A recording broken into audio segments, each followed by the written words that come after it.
One thing that I want to do more of and have enjoyed a lot, but definitely is kind of niche and not necessarily readily available for everyone in the world, but is glass blowing. That's another thing that my mom did in school, and then set up a glass blowing studio up north. And so I get to go up there and blow glass every once in a while, and that's a very cool, fun craft as well that is surprisingly very approachable. Like, it's something that you think is very much just a high level of art, largely because like the old Venetian glassblowers were very gatekeepy with their knowledge. But nowadays it's super approachable and applicable, and yeah, gonna make tons of cool stuff. Since it's show off hour and we're just doing show and tell, this was a glass that I actually made there. So not too shabby. And I'll remind you again that I'm absolute crap at the whole deal. Yeah, slightly better than average, just because I did, even before in the studio space, I took some weekend courses at the art school here in Calgary, and they offered, yeah, it was like once a week for a month, and got to make Christmas presents for everyone that year. It's pretty solid. But I got a job, her summer job as glassblower once, and accidentally took a breath from the tube. Oh yeah.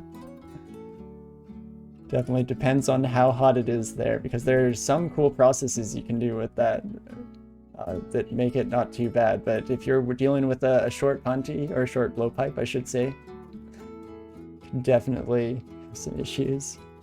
That's very cool. Yeah. And that hurts so much. I can definitely imagine. My worst injury due to glass was in that initial course that I took just at the art school.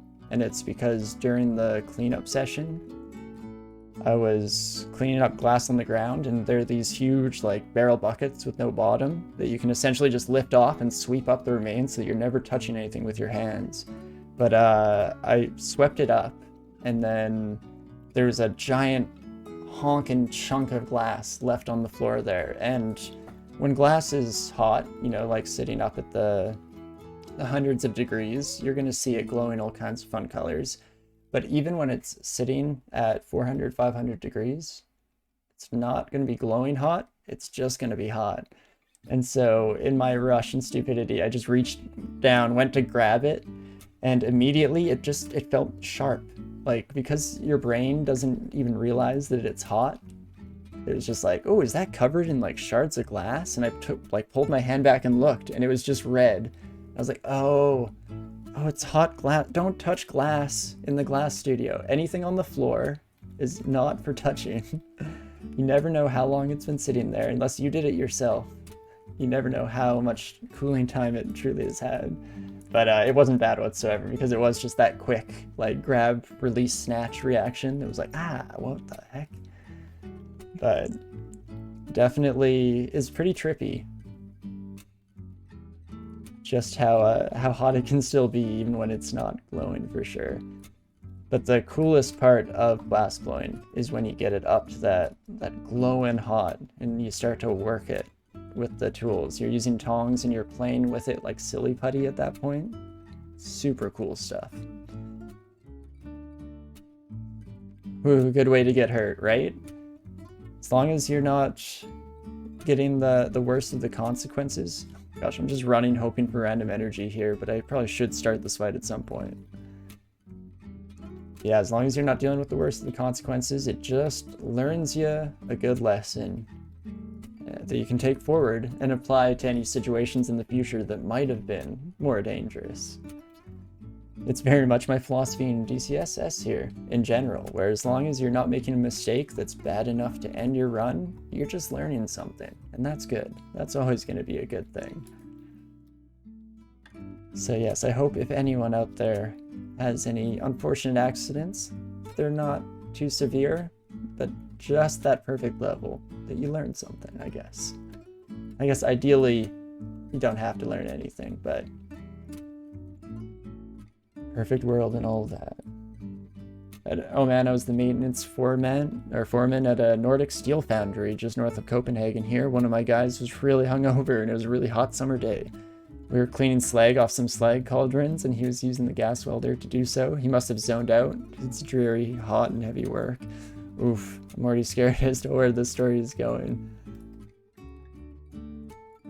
But yes, no, it's definitely one of the huge risks of any kind of either heavy machinery or dangerous areas. Hazardous workplaces, I guess, is the more general way to phrase that. But accidents can happen, and it's surprisingly easy for attention to lapse just that amount. I guess it kind of applies to a lot of things in life, because if you have done a lot of like road trip and long driving periods in your life, then you definitely know that that's an area where it gets extremely easy to feel that drowsiness take over, and it has catastrophic consequences as well. But I guess getting a little bit darker on the show today, but that's all good. It's all good experience, good stories to know for the future. Oh crap. Troll is a little bit scarier than I was giving it credit for. I've kind of just been on autopilot for the last little bit, enjoying our conversation. I think we're gonna have to go for the troll melt, and fortunately did manage to pull it off just at the end there. But there is no real chance of running away, and if they extra energy towards us for a hit, then oof. The rest of that story, suddenly he cut about a 2-kilo lump of white hot slag loose, and it fell on him. Unfortunately, his work clothes were open to his midriff, so it fell into his clothes and burned a groove from top of his chest all the way down his left leg and down his pant leg. Oof. Yeah, no, that's definitely a really rough one. Burns in general are so intensely painful. And yeah, serious burns with like liquid hot metal, definitely rough stuff. Glad that he pulled through at the very least. That's the good news out of that, for sure. But oof, oof, oof. Sounds like a painful injury for sure. I guess on a slightly more positive note, that is one of the cool things, to turn it back to glass. Not that we have to talk about that the whole time or anything, of course. But that's another really fun thing you can do, is because with any hot thing, as long as your contact time is low, you're not going to get burned. So there are always little tricks and tips you can do to make your glass blowing look so much more intense, where you're like slapping the glass and hitting it and stuff without burning yourself. But definitely know that things can go wrong, of course, in any scenario here. So yes, very unfortunate to hear about your coworker there, but glad they pulled through in the end.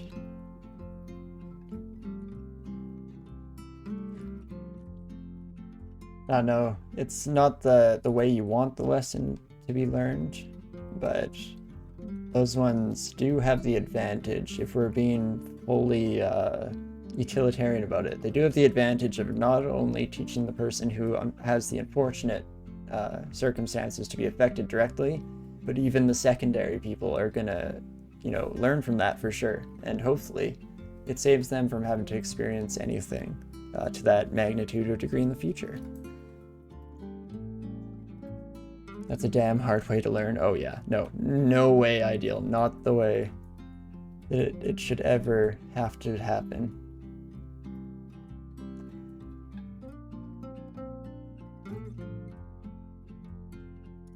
Alrighty though, I was just talking about how on the run here we were on autopilot, not paying attention, and then I have again forgotten that we should do a little bit of a recap on our skills and abilities here when we get the opportunity, as we face an endless onslaught. Oh gosh.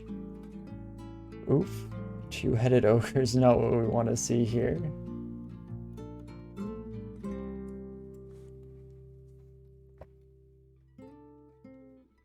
Oh Oh gosh, that's not much better. Probably shouldn't have run into the unknown now that I think about it, especially since we have all of our upstairs explored. Oof. Well, let's see here. 15 plus the club and 20 plus. It's going to be pretty close to a one-hit kill, but I want to make a few steps by this buddy. So we're going to see how it goes. First step, not too bad.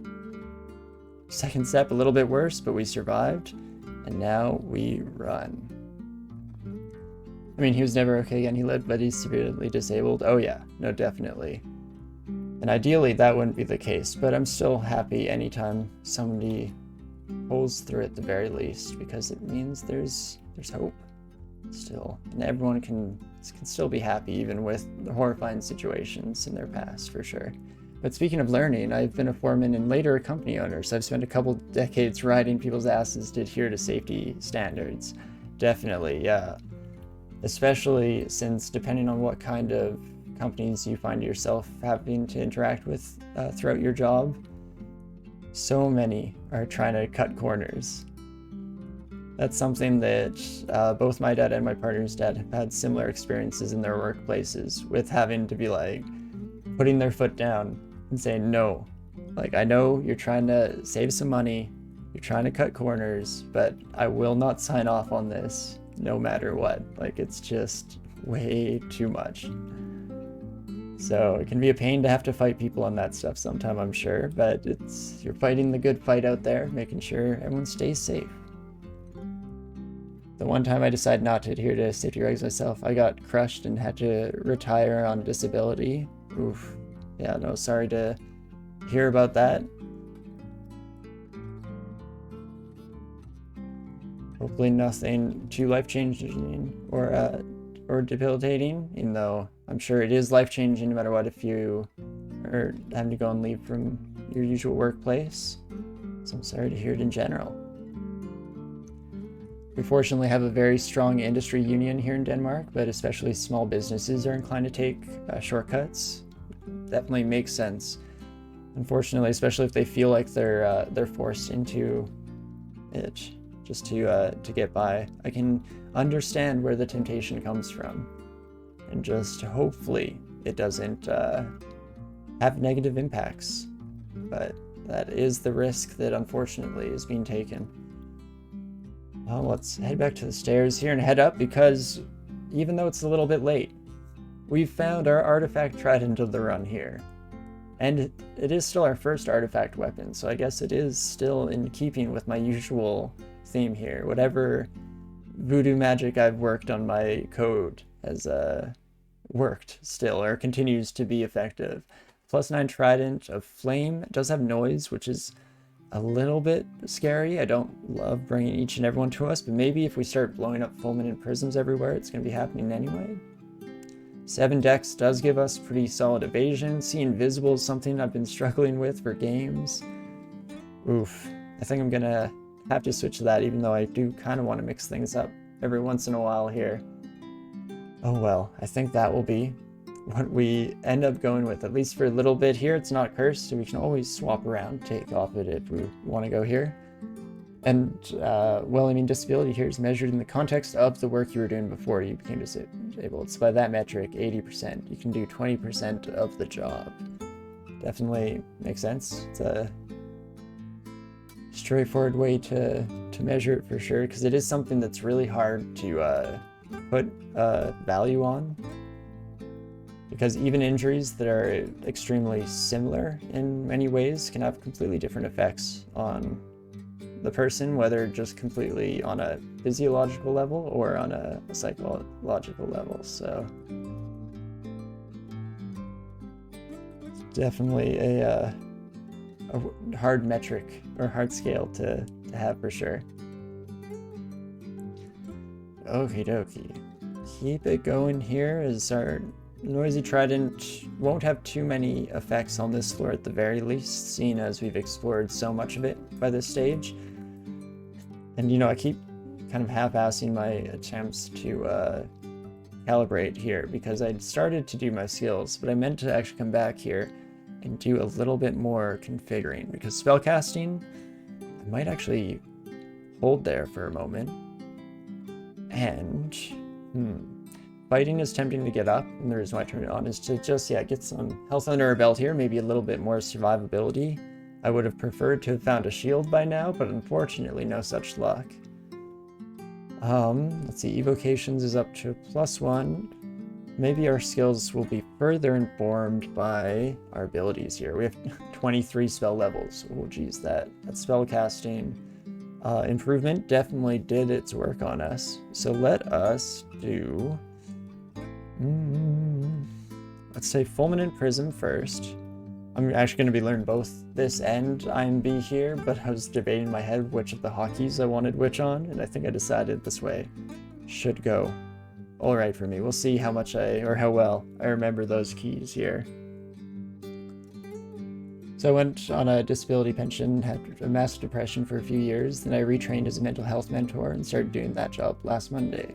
Well, nice. No, glad it sounds like you have recovered really well out of your depression then, which is definitely huge because that can be an extremely tough thing to do. I know that I've definitely struggled on and off, and sometimes more on than I would like to say with that kind of stuff, so I can definitely respect that a lot, and I love that you've turned that into kind of helping out other people who maybe have gone through the same thing, maybe have gone through different things. Regardless, you can always try and use that mix of empathy and sympathy to relate with people and hopefully help them through their hard times as well. So that is very commendable of you to do so. And I hope that you're doing all right these days as well. I apologize if anything I've said or brought up brought anything back or anything like that, of course. That's the idea, yeah, but I'm not sure I'm cut out for it. It's also really hard work because you also have to try your best to help people, but it's not always going to work, and you're going to have to work with people that have gone through really hard things. I know that my partner has worked in a few different schools throughout her training to become a teacher, and one of them was a very low-income school, and it was a hard place for her to work because just having to see what some of the kids were dealing with in their day-to-day life definitely added like scope and perspective to a whole lot of things. So it can be, you know, really rewarding when you can help someone, but it can be really tough too. And it's that mix that you have to, if you're cut out for it, then that's huge. And if you're not, that's totally okay. And it's okay not to do that because mental health is a tricky thing and you got to worry about yourself as well out there.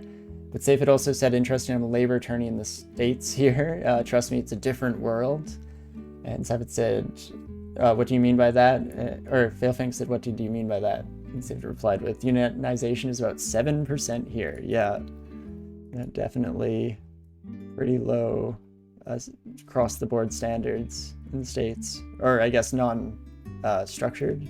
Don't want to say anything that could be taken too far out of context because everywhere has certain troubles with different labor laws and stuff, but definitely rough stuff. And it's up to like 95% unionization up in Denmark.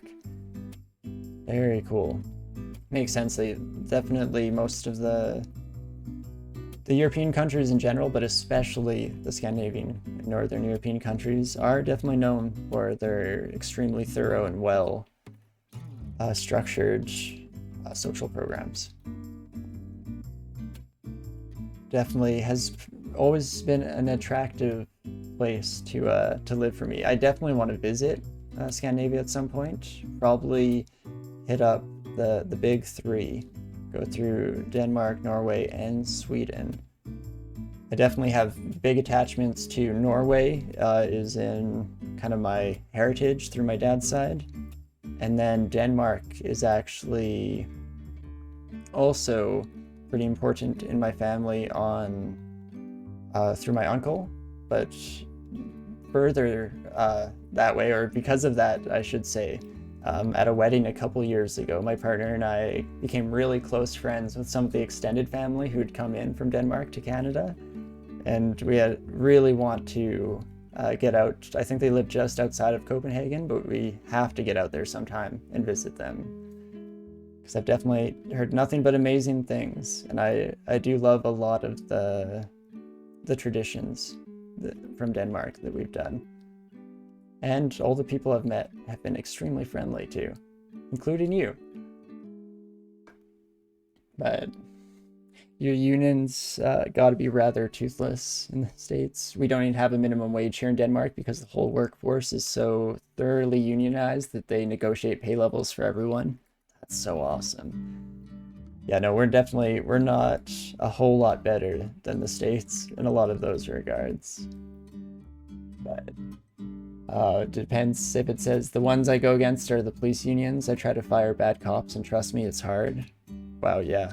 No, definitely a very ingrained system that can be hard to progress or get progressive change of any kind. For sure. Vale thinks that, oh man, good luck. That's a seriously important job. And agreed, it definitely is. Yeah, both of you. Holy crap. Why are we getting all of the biggest philanthropists? I guess, is philanthropy just overall helping of humanity, or does that fully imply that you're excessively rich and can donate? Because most of the people who call themselves philanthropists are through their donation campaigns or the like. But yeah, no, good work to you both for the work you do out there.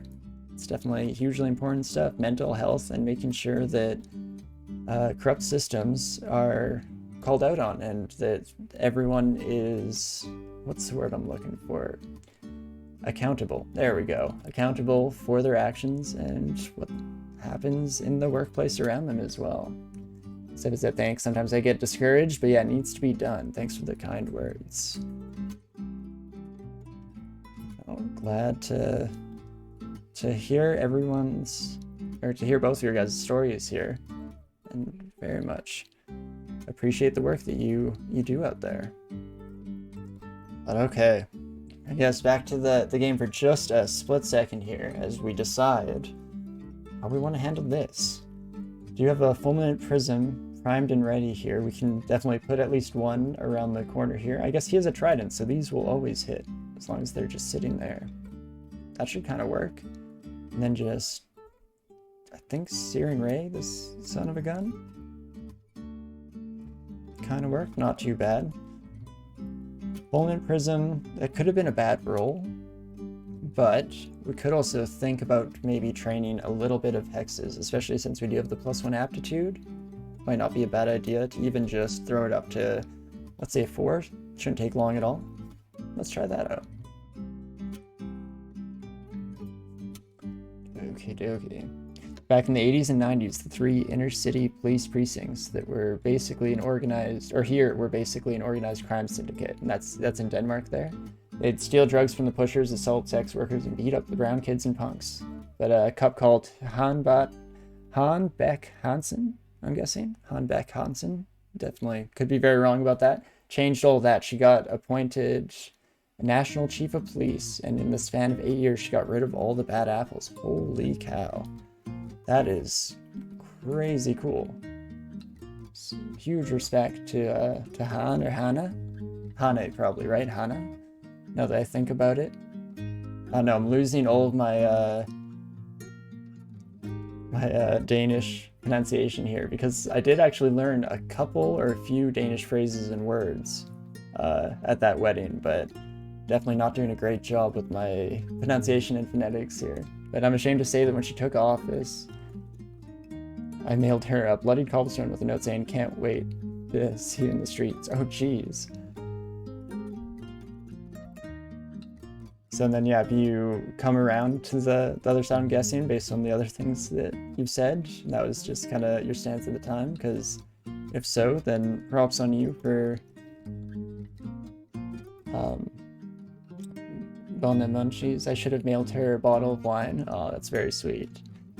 No, as long as you're able to recognize that you're not happy with who you might have been at some point in your life, then you're not gonna, you don't deserve permanent indictment for that, for sure. So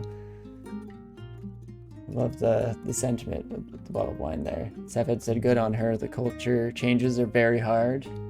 After dinner, 8K, yeah. No, exactly. Changes to culture, and especially things that are so deeply ingrained and enforced in such strict ways like that. It's hard work. For sure.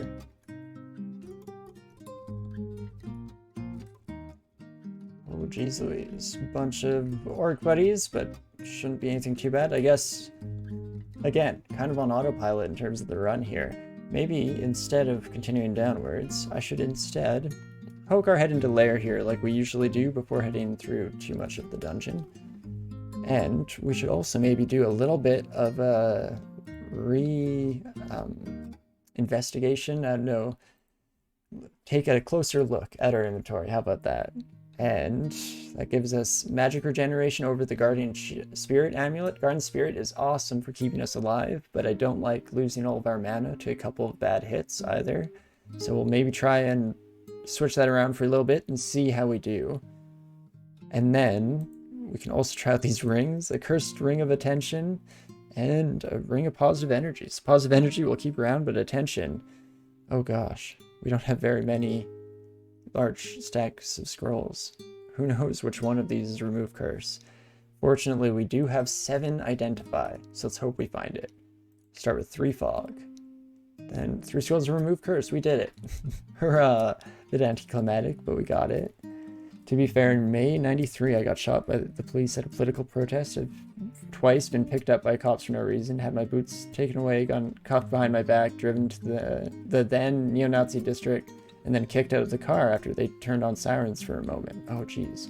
Didn't get hurt on either occasion, but one of my mates who got that treatment had half his face eaten off by a neo-Nazi attack dog and was left for dead. Jesus. So I guess, yeah, you were more just already against the police department, which definitely makes sense with your experiences. And especially, yeah, since when somebody takes the head of an organization, it can be hard to know right off the cuff if they're there to enact change or if they're just more of the same system that you've been dealing with. Human relationships are hard, and there are so many dynamics in everything. But that's definitely, yeah, just inhumane, horrible treatment for sure on the police end there. Especially since you don't really hear that much. Like, obviously, there's a lot of attention on policing in the States, and with good reason for certain current events or certain events that have happened recently. But you don't really hear about the same kind of issues in maybe not Europe in general, because I can think of maybe a couple examples, but specifically, I guess, in the Scandinavian countries, which are, again, known for their progressiveness in general, or for the most part, I should say. And 5 times in my life, I've been picked up by cops for no reason and gone to so-called mattress party, which means they pin you in a corner of a holding cell behind a rubber mattress and then go absolute apeshit on you. Holy cow. Definitely disgusting behavior. Things are very different today, and glad to hear it, for sure. But yeah, if that's just a taste of how things used to be, then definitely shows how much work must have gone into reworking the system from the ground up and making sure that that kind of behavior was not acceptable in the future. That goes to both Hane or Han. Still sorry, so sorry for not being able to pronounce things very correctly here, at least not with any confidence or gusto. But both to her and to the rest of the people who stood with her and allowed it to happen. Enacted change. Takes a lot, and they got something out of it, which is huge. And hey, Rail, how's it going? Yeah, that woman, Hane, is a friggin' hero, like legit. I agree, for sure. And yeah, Hane, cool. No, agreed. Yeah, in fact, let's do it's time for a little bit of hydration break on my part anyway, so I can give a solid cheers and a skull to Hane there.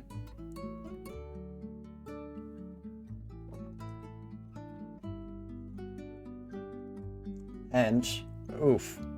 I was hoping we'd be okay to take one sip back from the pale pink. Make sure we're looking each other in the eyes for that as well. Can't properly cheers someone without eye contact. I'm always worried that some of the things that I've been taught and told throughout my life that are part of a cultural heritage, like, yeah, I think that comes from the Danish side of my family. The locking of eyes anytime you do a cheers. But I'm worried that I've just been incorrectly appropriating something from somewhere else. But no, that's right. Perfect. Glad to hear it. Okay, make sure we do not get petrified with a black mamba on the loose behind it. That's a wee bit scary, but we'll back up. It is at the very least, just a 22% chance here, which is kind of interesting to me. I didn't expect our MR to be so solid innately, but I'll take it. I mean, I'd much rather that than have to worry about constantly turning into stone for short periods of time here. But alrighty. I guess I did a cursory investigation of my inventory, but we still have 5 identify scrolls.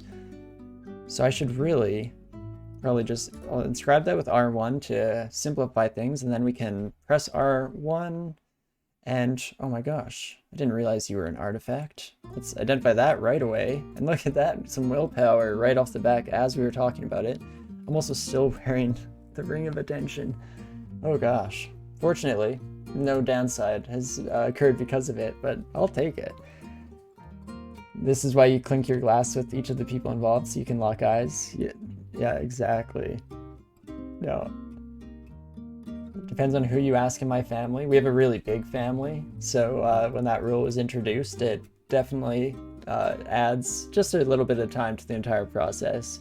And specifically one of my sisters was generally not a huge fan of everyone making sure to go around and everyone staring at her until she made sure to look back at them. But it's all in good fun for sure. But yeah, just while I'm kind of thinking through these nostalgic family memories, the other kind of fun Danish tradition that I really enjoyed is, and I'm blanking right off the bat here on what the dessert is, but it's the almond puddingy, the almond pasty dessert. I should really know what this is off the top of my head here, but at family get-togethers, we used to always do the thing where we hid one full almond in the Ris allemande. Okay, I'm probably mispronouncing that. Ris allemande? Rice allemande? Probably horribly wrong no matter how I try and go about it. But yeah, we'd put the full almond in there somewhere, and whoever was able to find it would have to hide it in their cheek and hide it for the rest of the meal without being called out on it. And then if you managed to do so and you were the lucky winner, there was always a prize for that. Yeah, whoever gets the whole almond wins a gift. Yeah, no, exactly. Super fun times with the whole family there.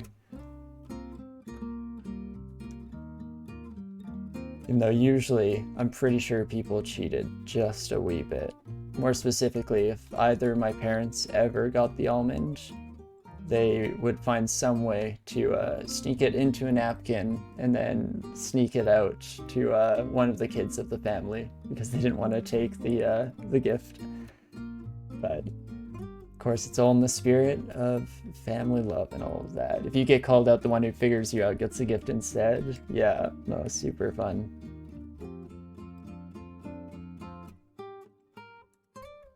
I really like traditions like that. There are many, many fond memories, for sure.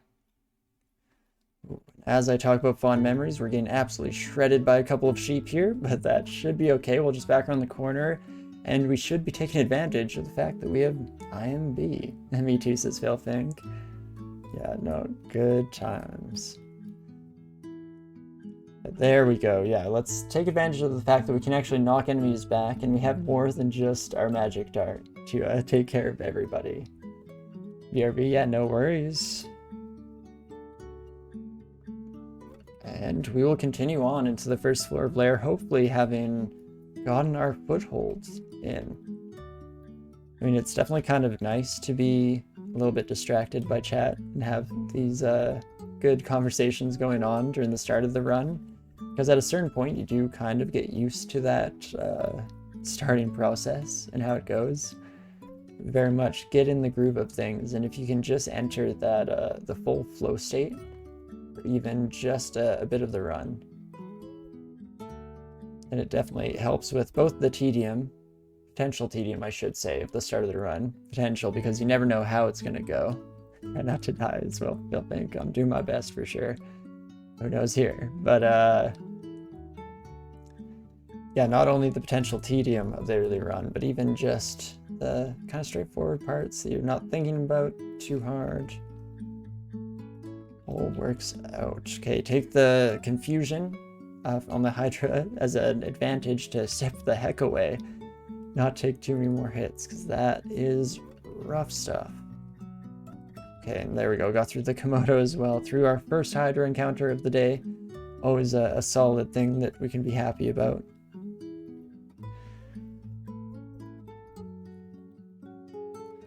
And now we are definitely into the meat of the game here, where things start to get a wee bit interesting.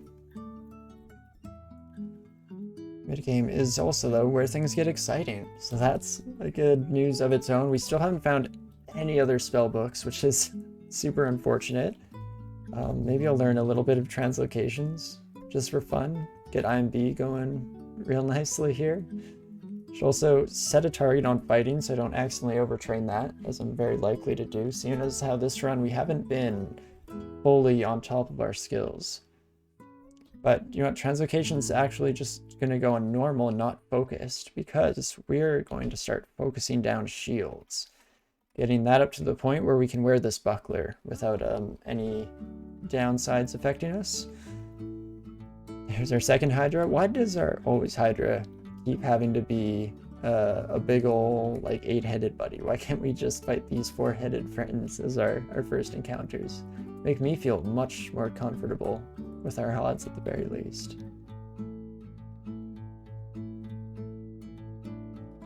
But we're at least going pretty solidly now. I'm still not fully remembering my entire repertoire of abilities here.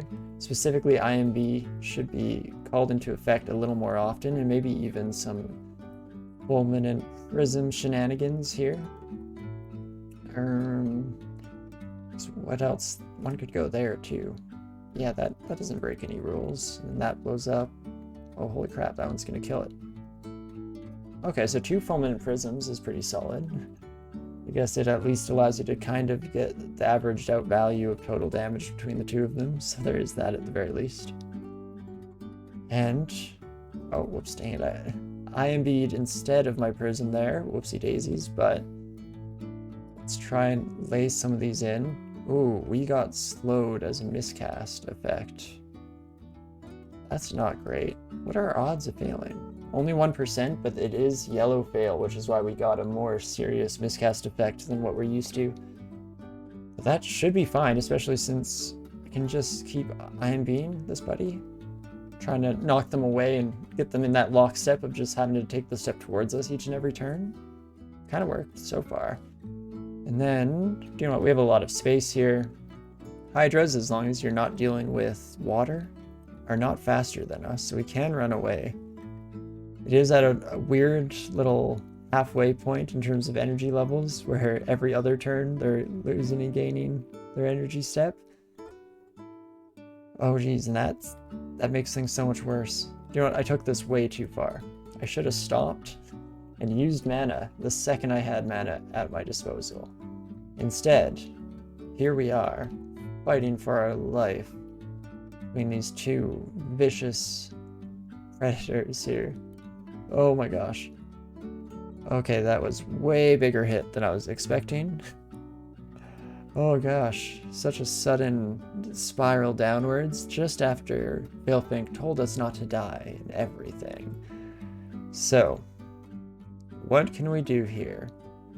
And for sure get us out of this. We do not have heal wounds or blinking identified yet, which is a big oof. They're both pretty close to dead, and we do have plenty of potion petition potentiality. The scary thing there is if we don't get a like double healing effect, we're probably just dead. Even with a double healing effect, we're probably dead. Like, look at how much damage we took in this final turn alone. So this son of a gun. But they are both low health. They are both low AC. No, the cane toad is not low AC. Scratch that. Oh gosh, oh me, oh my. How did I let this happen? How did this happen to me? Let's check some maximums, shall we? You're 26 max. You're the big problem. Self-target with AoE spell, maybe? What resistances do you have? Not a lot, unfortunately. Just the RN in that department there is tempting. Man, if we just had one more mana, I'd probably go for the IMB Dream. But, right, as is, I wanted to check, what are our odds? 15% chance of paralyzing the Hydra? So we don't do that. Okay. What else is at our disposal here? Gonna do just a quick overall inventory because I've got myself into a stupid situation. We can get ourselves out. Potion Petition is going to be my default option unless I can stumble across something in my finagling here, because we do have a few different stacks of double scrolls, a few too many to make me feel at all confident about rolling into a blinking scroll. Probably should have started read IDing a wee bit more, and probably should have hasted the moment that we saw these two buddies come at us. But I think we might just have to hope for some bad rolls off of our Hydra pal. Because I think Potion Petition is still my best bet. Ideally, I'm looking for like invisibility and haste and a healing or two effect. So like heal wounds and curing would be ideal. Because invincibility would help us avoid some attacks from the Hydra. I think depending on when exactly it activates throughout the course of the turn I spend. A Fear Scroll, I guess, would also save us if I'm thinking about scrambling with read IDs. But I think I'm tempted to Potion Petition. Self-targeting with Ice Blast should kill both, but could take you out as well. Would be a fun way to go out, don't get me wrong. But Gozeg? Are you listening, Gozeg?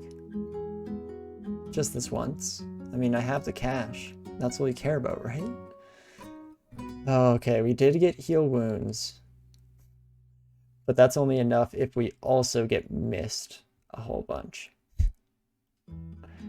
But I think that's the way to go. Invincibility, or invisibility, I should say, on its own, it will not be enough for us, I don't believe. So it's going to be a heal wounds. And I think we're dead. Oh no. Oh, and it started so well, so promising, and I took Gozeg and everything. What this? Oh, I agree. Oh my gosh, so embarrassing. So sad. Draco the Third probably should have been our victory. Unfortunately, these things were not meant to be. The sad emotes. What face and Bible thumb, the crying Isaac. Isaac, baby. But that is just the way that she works in this game. Turns out, Draco, or Draconian, I should say, is going to be our first real speed bump. The first species to get past 3 attempts. Also, only the second to get to 3, I guess I should say. We're pretty early on here, so who's to know what kind of patterns will shake themselves out as we continue to make our way through. But deep breaths and relax, because it's all over for Draco 3, but there's always next run. And what do I wish to do for next run? That is the question here. Still Draconian, obviously. I guess we can even just snap pick that. But there was talk at the start of the stream here of going Fire Elementalist. It would be unfortunate if our scales went the wrong color, but I do really want to fool around with Foxfire, and since we're in the middle of a losing streak here, it seems like the perfect time to go in with a build that has some risky endeavors in the first couple floors, by which I just mean to say that as a Fire Elementalist with Foxfire as our first spell, running into any kind of corridor is going to be potentially game-ending in the first couple of dungeons, especially if there's a fast enemy on the other side of it, something like an adder. So, unfortunately, that could happen, and that's why we usually don't do those on streaks, but for now, it might be fun to experiment. We'll hop in with that. Psycho says, can I donate to have you do an octopode run? Honestly, I'm so tempted to take you up on that just because I love octopodes. But you know, I don't feel right taking money from that. And for this series, I think I've committed too much. Otherwise, who knows which order and what kind of, what's the word I'm looking for? Oh gosh, stumbling over all my words all of a sudden. But I think to boil it down to what my thoughts were trying to express, I guess, I would have a hard time keeping track of everything, is what it boils down to. But what I will say, Psycho, is if I ever find some time to slip in a more random fun DCSS stream, because I think I'll keep these Sundays to sticking with the series. There we go. The series of trying to survive with every species and going in order. But if I ever have some time to hop on and just play for some funsies stuff, I can throw in an octopode run for you instead here. Actual attempts to win a run, lol. I guess, yeah, it's always attempting to win a run, but okie dokie.